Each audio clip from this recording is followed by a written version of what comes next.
Hello and welcome to our program, Where God Weeps, a program where we speak about the situation of the suffering church around the world. Cameroon is a tropical, largely agricultural country and is often known as, quote, the hinge of Africa, due to its location lying at the junction of Western and Central Africa. The population, among the most urban in Western Africa, is equally diverse, with some 250 different ethnic groups.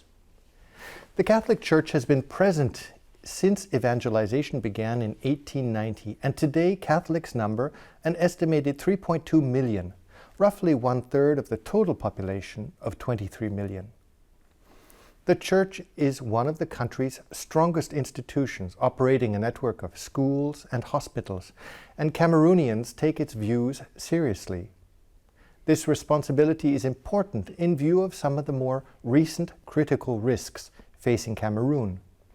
The radical Islamic group Boko Haram in the far north, instability along the eastern border with Central African Republic, and popular discontent in large cities.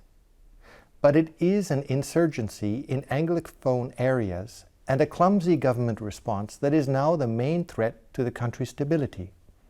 To tell us more, it's my great pleasure to welcome His Excellency Bishop Michael Bibi, the Auxiliary Bishop of Bamenda in Cameroon. Your Excellency, thank you for being with us here today in our program. Thank you very much, Mark, for inviting me.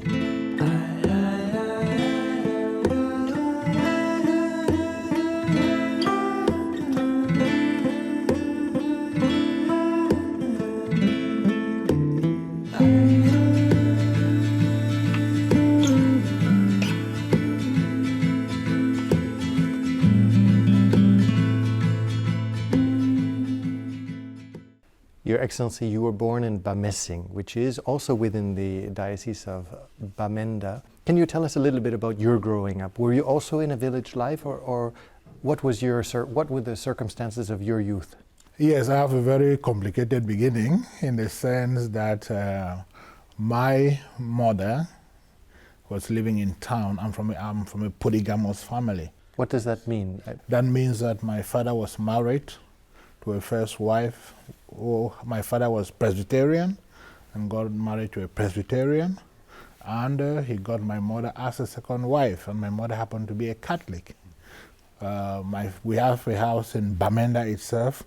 My mother was staying there. I was delivered in Bamenda at the General Hospital, but my father comes from Bamenda. My mother comes from another tribe called Bafut, but our compound where we live was in Bamenda. My father was a teacher in the Presbyterian primary school in Bamenda, so he will be there during the week. Then after that, he comes to Bamenda for the weekend.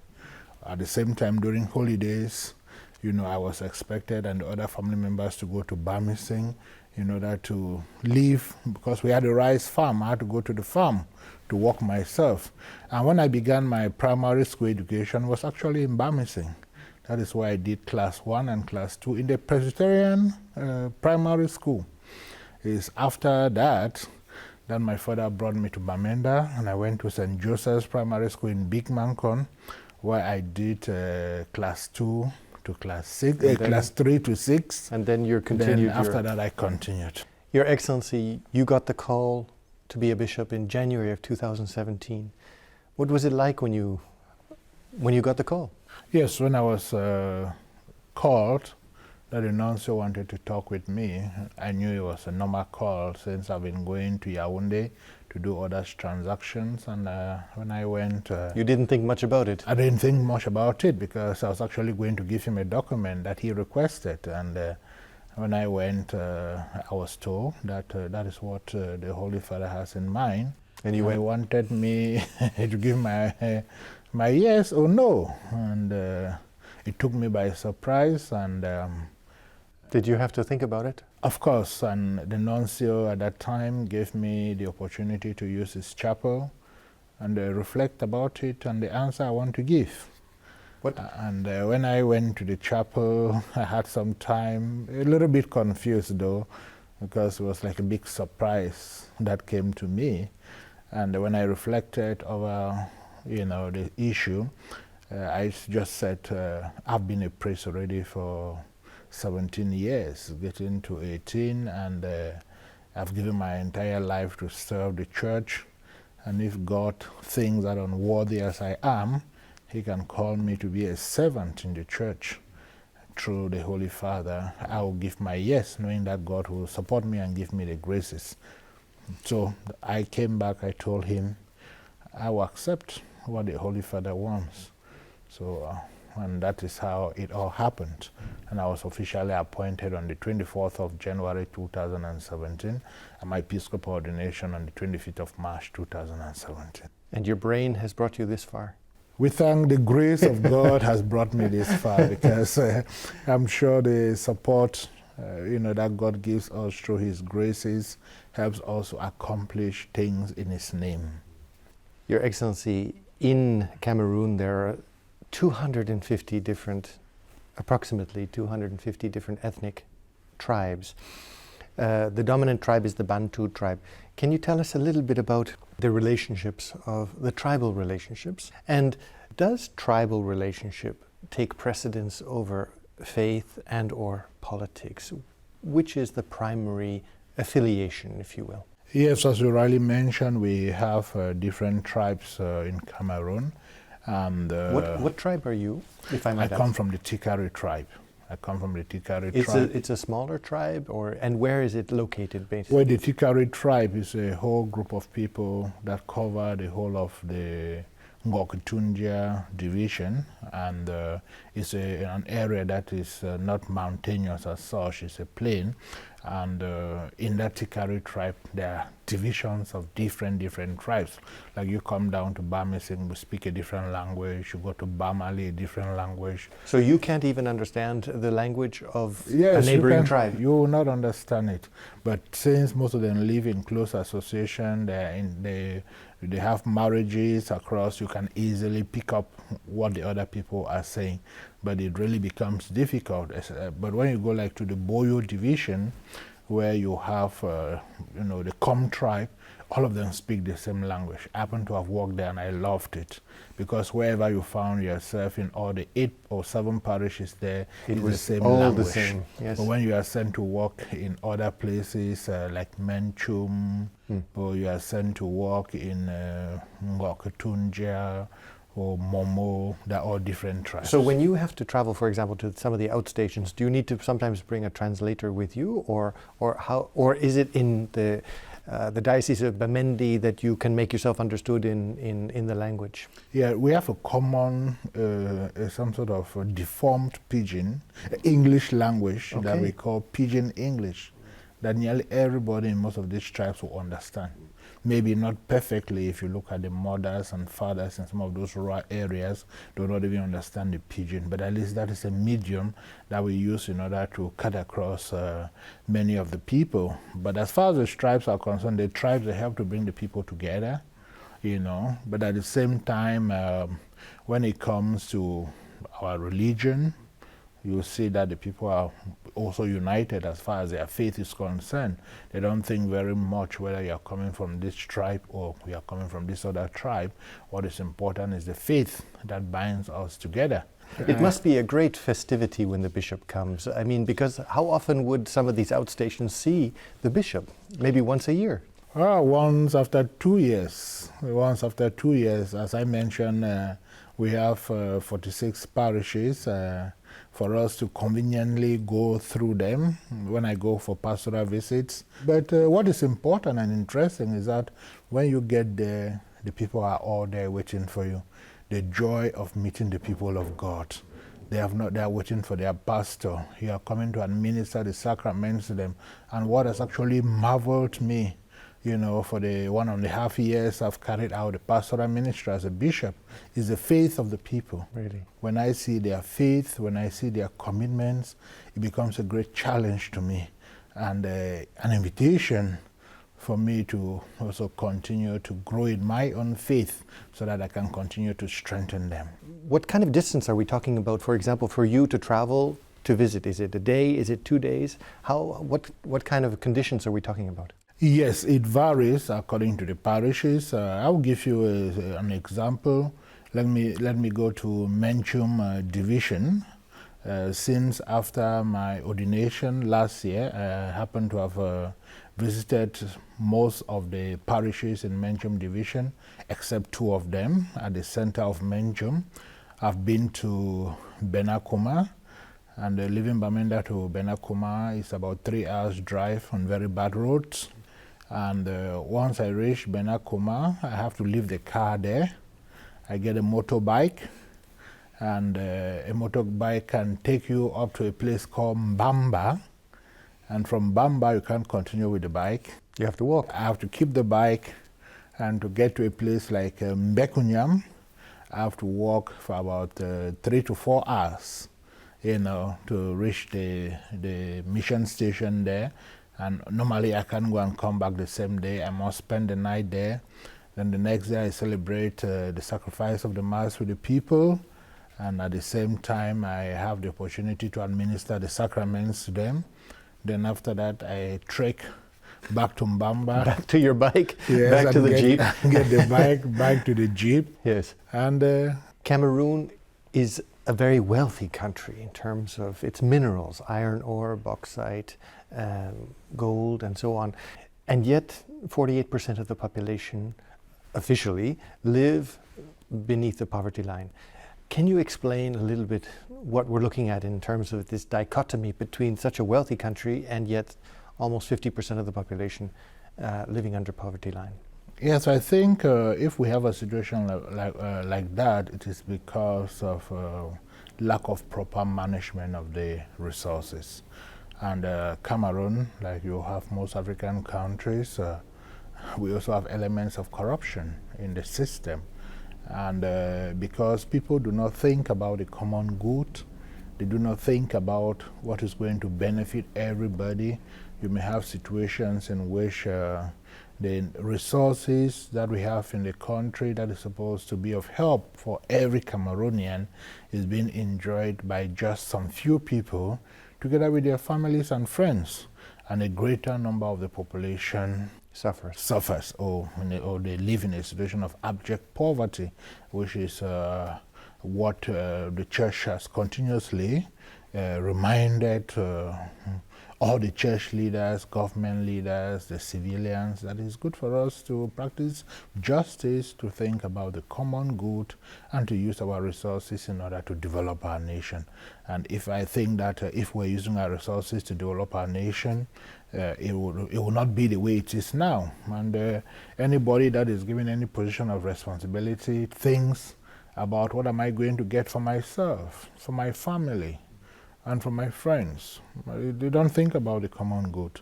I think that's a very big challenge. It's just like when I was appointed bishop, I had some friends who said, "Oh, my brother is a bishop now. It means I'll eat church money." They think that becoming a bishop means that you take church money and give to them to eat. The church hasn't got, we have no money, and whatever money that is placed at the disposal of the bishop is money that is meant for the common good, for different things that the bishop is supposed to do as far as his pastoral ministry is concerned. I think if we try to stop corruption, if people have this, if we have a sense of the common good, we are going to use our resources for the good of every Cameroonian.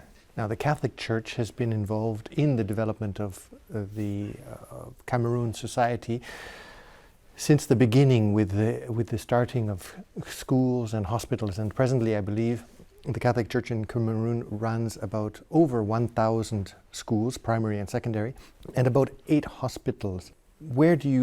Is this the effort, let's say, the effort on the side of the Church to help alleviate poverty through education?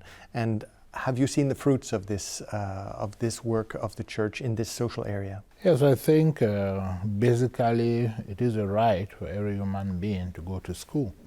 And the Catholic Church actually cooperates with the government in order to see to it that holistic education is given to all Cameroonians. And if you were to look at the schools that we have in Cameroon, when the results of the general certificate of education comes out, you see you're at the top. The mission schools, they're always at the top because of the seriousness with which studies are carried out there. And the government considers the church as a very important partner as far as education is concerned. And when you look at the health services, I think we don't have only 8 hospitals. We have good number of health centers, clinics, yes, and all the rest. If we were to put all of that together, you know, you'll see that the church is also doing a lot as far as the domain of health care is concerned. And it is because the church knows that as far as human life is concerned, it's sacred, it's a gift from God, and sickness is a part and parcel of life. And when people are sick, it is good to have medical attention in such a way that it will help them to regain their health in order to continue to serve God wherever they find themselves.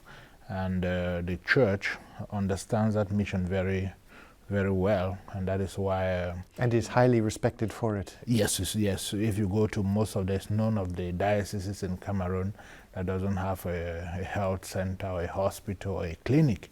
And when you go like on pastoral visits, when I always go for any pastoral visits, the first thing I want to hear is we need more primary schools, we need a secondary school, we need health facilities, we need portable drinking water.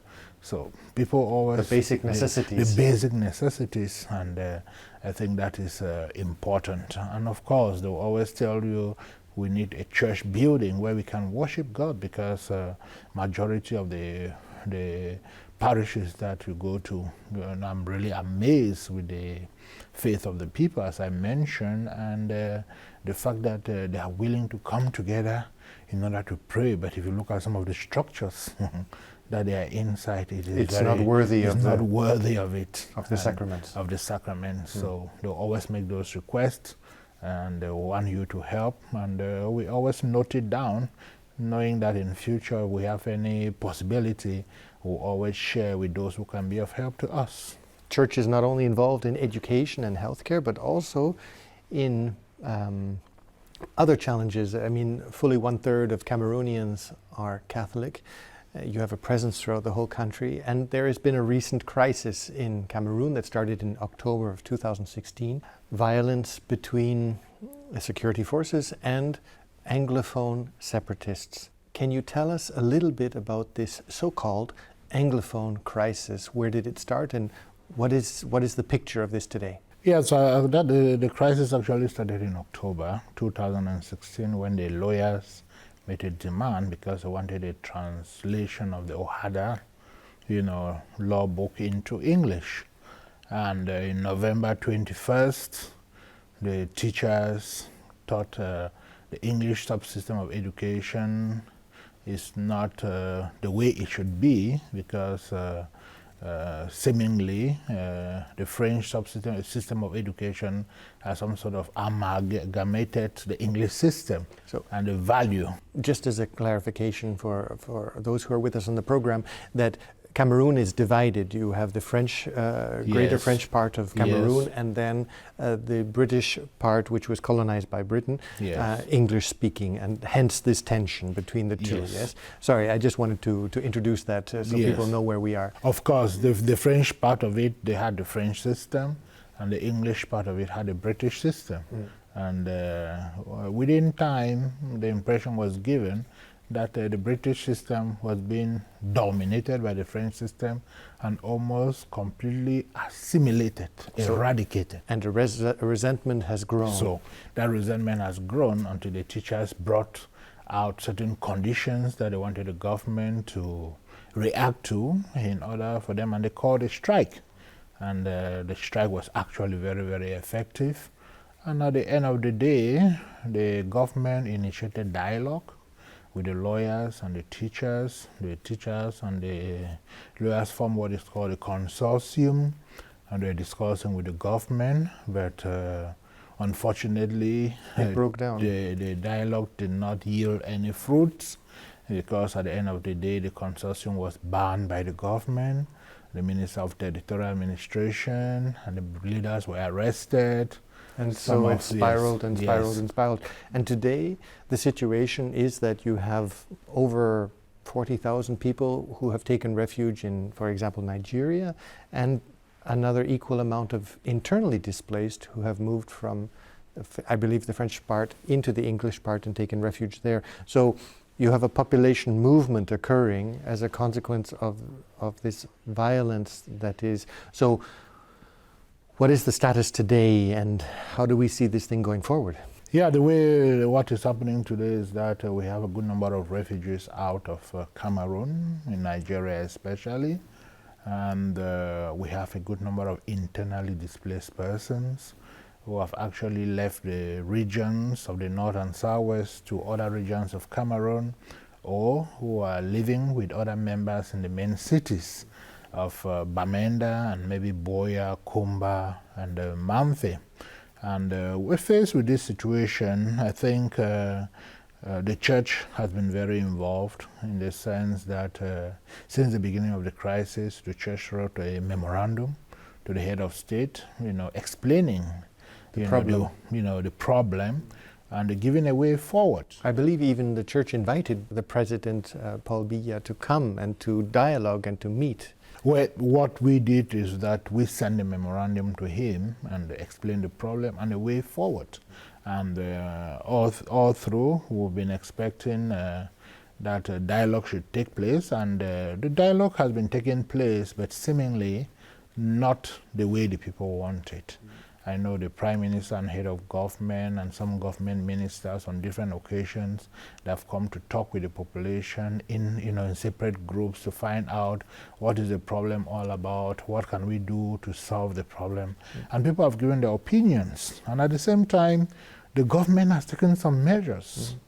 But still, the separatists are pushing for now a state of so-called Ambazonia. The idea is a completely separate state, only English-speaking. Yeah, I mean, what has been there is that the government took some concrete measures in order to solve the problems of the lawyers, to solve the problems of the teachers, and seemingly, by the time the government took those measures, the people became more radicalized. Because when they're talking about dialogue, they're talking about the form of the state, federated state, two-state federation, and some people started talking about secession and all the rest. The government said, if there's going to be any dialogue, we cannot talk about federation, we cannot talk about secession. No. And what is happening now from what is on the ground, you see many people talking about secession, which means that they want a separate state, what they are calling Ambazonia. And of course, the crisis has gone to a very serious level, the way I see it now, from the point of view that human life is lost every day. The so-called Amber boys, they come out, especially they attack the military, they behead some of them, they kill them, and they seize their weapons. They attack the gendarmerie brigades and police stations and take weapons.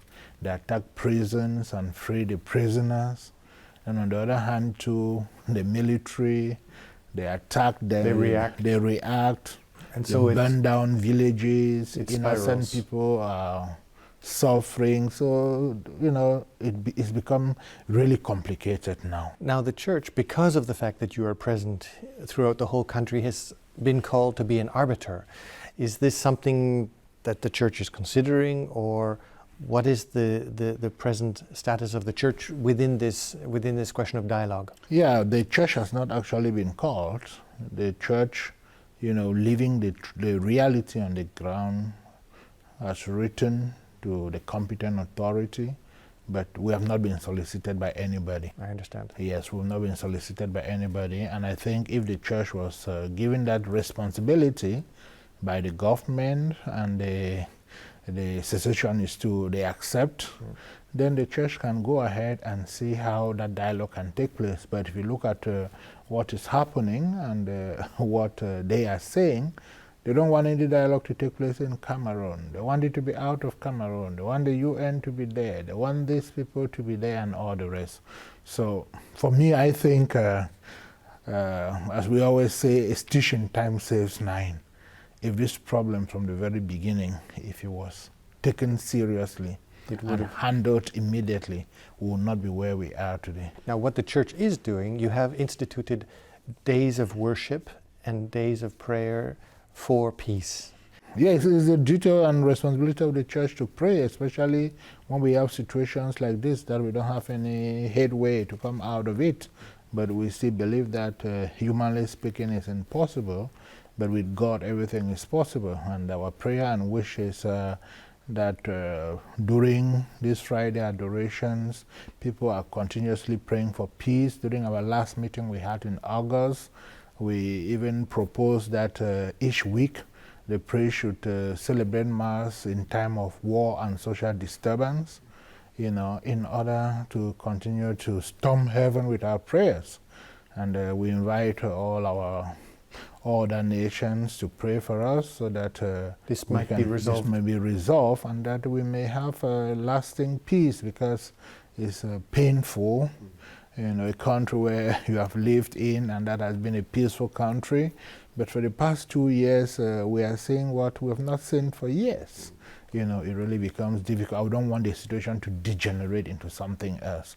We want it to be resolved, and as soon as possible. Your Excellency, on that note, a call for prayers. Thank you for having been with us today in our program.